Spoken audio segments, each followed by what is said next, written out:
We go on to our next speaker. Dr. Manjula Jayakumar is a senior consultant pediatric ophthalmologist at Dr. Agarwal Eye Hospital and Research Center, and her talk is Strabismus and Myopia. So on to you, Doctor. Thank you very much for the opportunity. Today I have a very interesting topic on hand, strabismus and myopia. Okay, first let us look at some of the facts associated with strabismus and myopia. You can get every type of strabismus with myopia. It could be comitant, incomitant, horizontal, vertical, or a combination of both horizontal and vertical. Why does strabismus develop in myopes? Because of anisometropia. Myopia causes disturbances or anomalies in accommodation and convergence. With very high myopia, especially pathological myopia, you can get muzzle path deviations, which causes strabismus.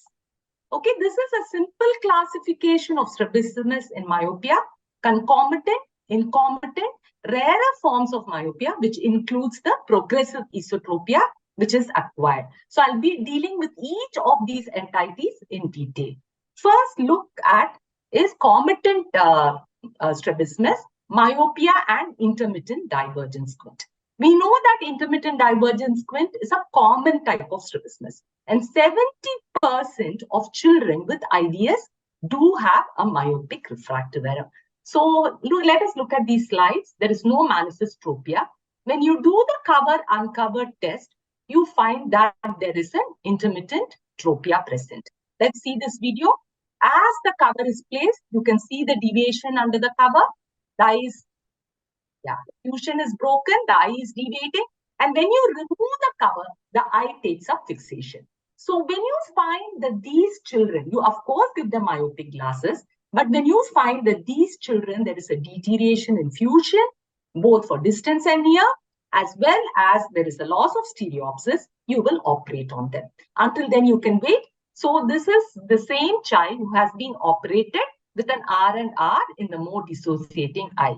Okay, so how do you deal with, now we have to know, before dealing, let me talk about, is myopia the cause of intermittent divergent squint, or do divergent squint children develop myopia?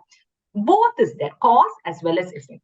When there is myopia, there is low accommodation demand. Therefore, there is decreased convergence, and therefore these children develop an IDS. When there is IDS, these children use increased accommodative convergence to control the squint, and therefore they develop myopia. So both are possible. So how do you treat these children? When the deviation is small, it's about 12 to 14 diopters, you can over minus. This is a child with myopia. There is a small IDS. So you can wait for surgery. You can give overcorrection, but you should not cause asthenopia. So the overcorrection can anywhere be between -1 to -4 diopters of myopic correction. Okay, the next thing is surgery. When you feel there is loss of fusion and there is loss of stereopsis, you can go for surgical therapy. And if there is a larger deviation. The next type of comitant is infantile exotropia. This is a constant type of squint, manifestropia, and it alternates, as you can see in this child. Now, in this, there is amblyopia, which is strabismic, not anisometropic. It is strabismic. Spectacles are given because there is associated myopia. You advocate early surgery. So this child has been operated even before 2 years of age. And because there are high chances of undercorrection, you need to really overcorrect these children more than what you do for IDS. The overcorrection should be in the phase of 14 prism diopters, 10 to 14 prism diopters, so that you do not get recurrences. The next is infantile esotropia. We know that infantile esotropia is associated with hyperopia. This is the common law.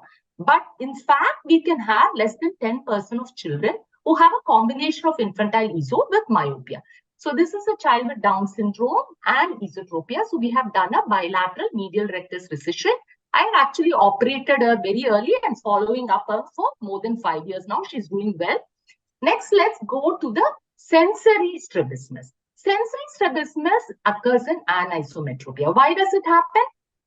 There is a differential focus between the two eyes. This disrupts fusion, causes suppression of the eye with more myopia, and therefore there is a strabismus. Now, if the child is less than 5 years, there is equal predisposition to both esotropia and exotropia. more than 5 years, there is more predisposition towards the exotropia. So what are the surgical things in this kind of strabismus? You will stick to the affected eye. That's point number one. Suppose the angle is small, as in this. This man has undergone LASIK at an early age, actually a pediatric kind of LASIK. That's why he's wearing a thinner lens, but he has a small angle of exotropia. So in this, a single muzzle recession was done. Suppose you have a larger squint like this, then you can do recess and resect. Stick to the affected eye. Don't touch the other eye. Do supramaximal recession and resection to get this thing correction right, and also do overcorrection because there could be recurrences. So do a consecutive ET, which is about 10 to 14, just like infantile exotropia. Explain about recurrences to the patient. Tell that there is absence of fusion and there could be a chance of recurrence. So next is myopia and ROP. Now, as already told by Savleen, preterm infants have increased predisposition to both strabismus and myopia. What are the causes of myopia in a preterm child? Physiological or axial. It can be myopia of prematurity because of arrested anterior segment development. It can be myopia because of severe retinopathy of prematurity. So strabismus occurs in myopes, in preterms, when there is presence of ROP, when there is a refractive error, when there is anisometropia, when there is lower birth weight, when the child is associated with neurodevelopmental anomalies. So myopia in a preterm infant can also be there. Strabismus in a preterm infant can also be there.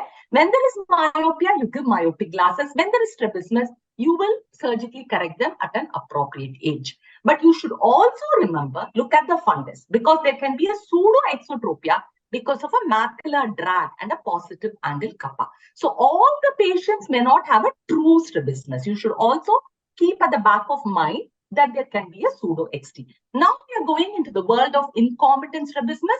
The most common incomitant strabismus associated with high pathological myopia is the esotropia hypertropia complex, which is called as the myopic strabismus fixus. Now, this is because of deviation of muscle parts. You need to do a neuroimaging because you will see the shift in the muscle pulley. The superior rectus will be shifted nasally. The lateral rectus will be displaced inferiorly. You get an esotropic hypertrophic complex. Look at the high myopic spectacles, and there will be limitation of abduction in both eyes. Surgical treatment, which is different from other strabismus surgery. You need to do a myopexy, which could be a suture myopexy, or it could be using a silicone band. You unite these two displaced muscle parts at the prolapsed supratemporal aspect of the globe so that you do not have a progressive increase in strabismus and strabismus fixus happening. So this is the first kind of incomitant squint. The next one, equally important, is exotropia hypertropia. People thought that this is okay, 1 minute left. This is a sensory exotropia, but it is not exactly a sensory exotropia. Again, there could be deviation. Now, this lady was treated with an inferior rectus recession along with Faden and plication of the medial rectus and recession of the lateral rectus. Of course, you have the progressive esotropia acquired ACE, which is of the Bielchowski type. It can occur in low and moderate myopia.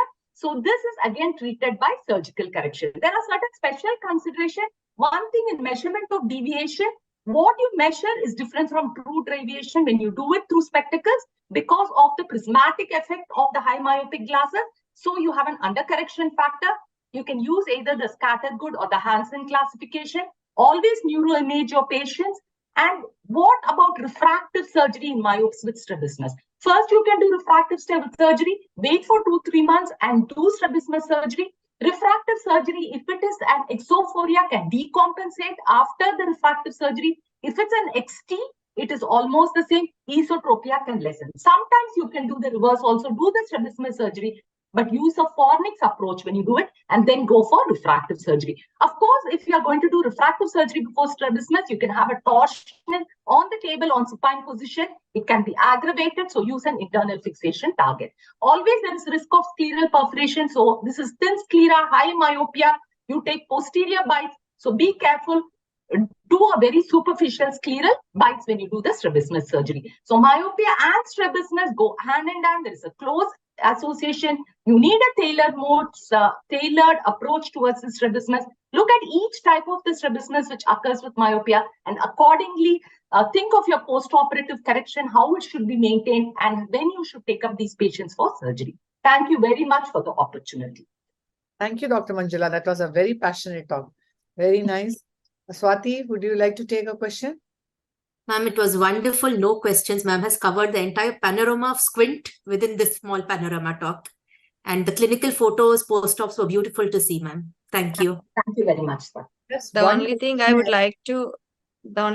like to add is we must know the difference between heavy eye, knobby eye, and sobby eye. So whenever there is glaucoma, how to differentiate on CT ground, CT base, obtuse angle between superior rectus and lateral rectus.